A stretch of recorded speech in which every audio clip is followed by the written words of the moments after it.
Currently, there's a committee working on a tree ordinance for the city that will likely come to the council during the term if you are elected. So do you think this ordinance should apply to individual homeowners or only to developers? No, if you're going to do an ordinance, then it needs to reflect the city as a whole. I feel like that there are ways to maneuver homes in a development to keep large and older trees. I feel like they do it out in Conroe, they do it in the woodlands to keep the forestry look. I feel like that's huge south of 1093. There's beautiful trees.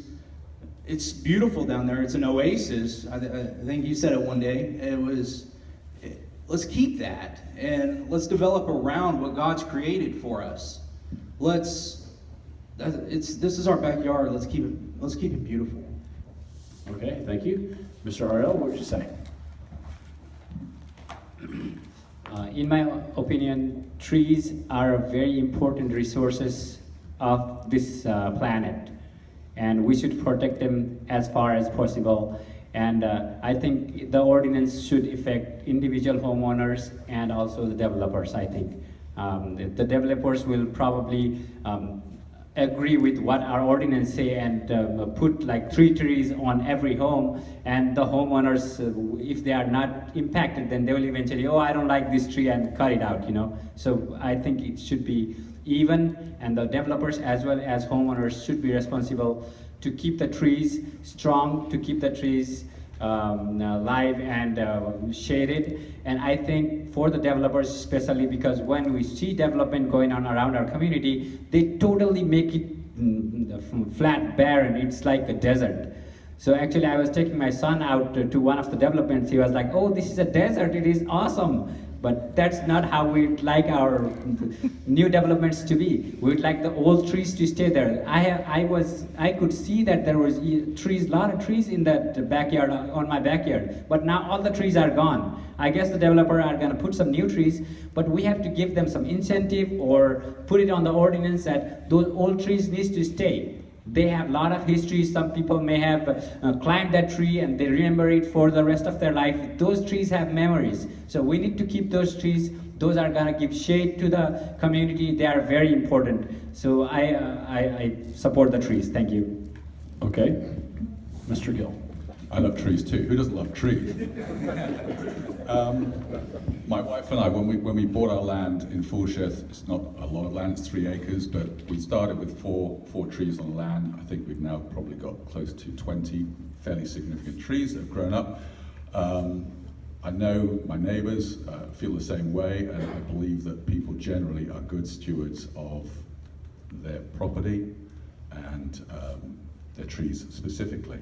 So I'm a great believer in not creating ordinances to restrict people's civil liberties, and the ordinance that was put forward before council some months back would have done just that, would have restricted people's civil liberties. I mean, just even going to Deckers and trying to park under a tree, that would have been a violation of the ordinance.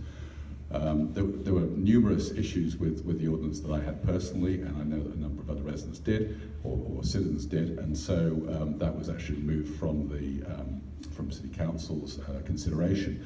I know that they're looking at a tree ordinance. I don't believe a tree ordinance is necessary. I believe people are good stewards of their property. Cross Creek Ranch has been an amazing developer. When I first came to Fulshear, it was just open rice land.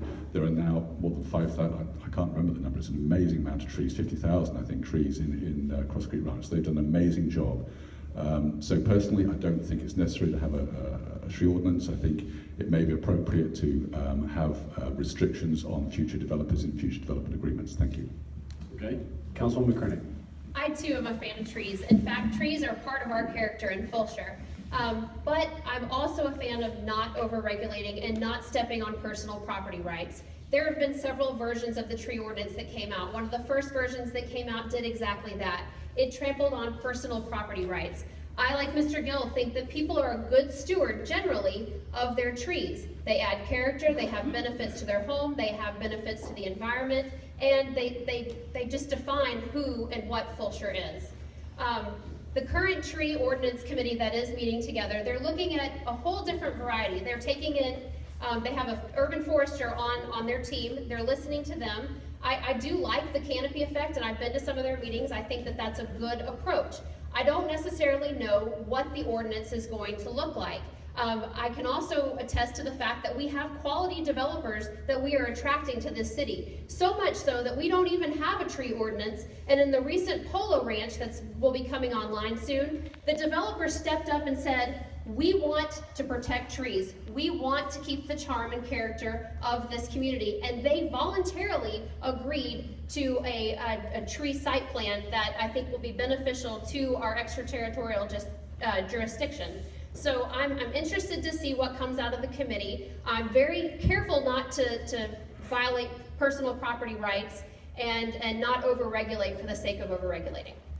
Okay, fantastic. Okay, Mr. Miller, wrap up the trees.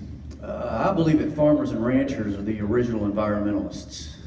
And by that I mean it's the people who own the land, who live on the land. They're the ones with the highest incentive to be very good stewards of that land. And I believe, very much believe in private property rights, and that if you just let people take care of their own land, they will ultimately do what's best for that land. And if they don't, well then, I hate to see it, but that's up to them too. So yeah, I wouldn't be for this ordinance at all. All right, now we'll have